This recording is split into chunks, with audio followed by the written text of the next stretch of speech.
Hello everyone and welcome to QUARANT-INK Day 30. Kia ora everyone, this is Hey Johanna. So here we are at Day 30, the final day of QUARANT-INK, and I gotta say it has been a journey. I want to thank you so much for joining me today, and especially if you have watched all 29 of my previous QUARANT-INK videos. I will leave a link to the playlist up in the corner and at the end of the video if you are interested. As fun as this whole experience has been, I can't wait to be done. So without any further ado, let's get into the final day of QUARANT-INK with the prompt prints.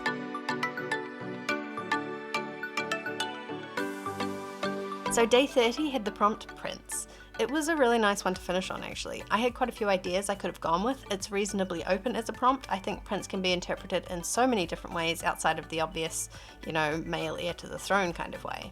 So I decided, as I was enjoying drawing animals and I felt like I couldn't draw a girl for the prompt prints, I would draw 3 stags, the princes of the forest.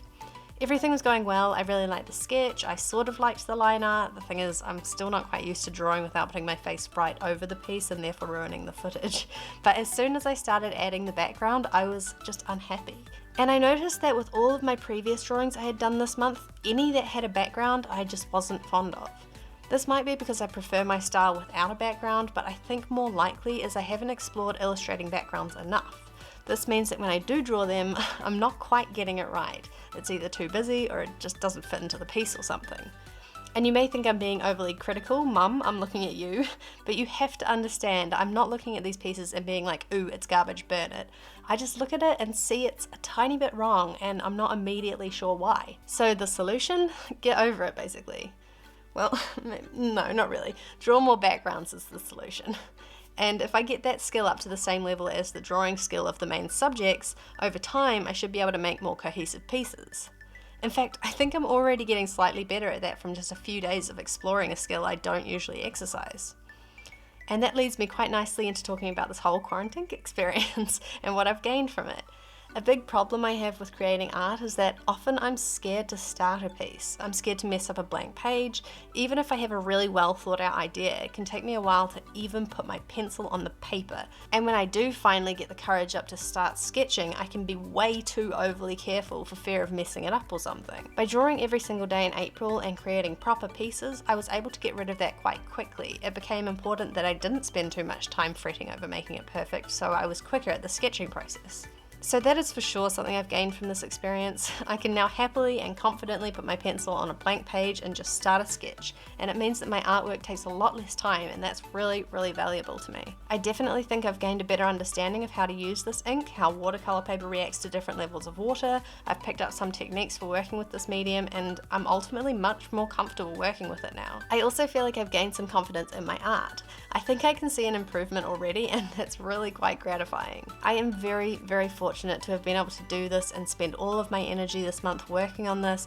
It did take up a lot of time, so even though I sit here recommending this and being like, oh, look how much I've learned, you can do this too, I fully understand that it's a big commitment. However, I think you can still improve immensely over a month just doing a small sketch or doodle every day, maybe doing a larger, more rendered piece if you have the time once in a while. You don't have to do these big complex pieces every single day. You don't have to post your work on social media, but I do think that drawing something every day is a really good way to start a habit of drawing more often. I think it can help you improve so quickly and you just learn so much. It's a really valuable experience. Okay, so this video is getting a bit long, but I'm just going to finish by saying thanks for watching this process. If you think I've improved, let me know. If you think I haven't, then please let me know. And even though I am finishing with this daily video upload thing that I'm doing, I am continuing with my daily drawings. So if you're interested in seeing some more of my art, I will be posting that on my Instagram, and I'll link that down below. I really hope you enjoyed this series, and I hope this has made you consider doing a daily drawing challenge in the future.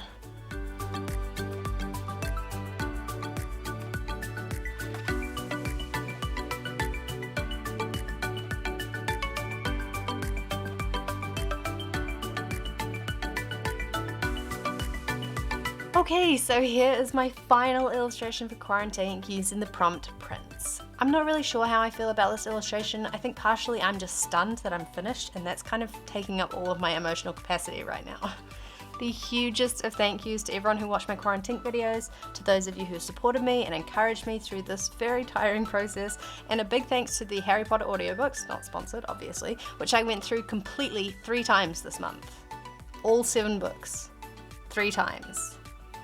Anyway, thanks again for supporting this little pet project of mine. It's business as usual from next week on. So kia ora everyone, have an amazing week and I will see you very soon. Bye!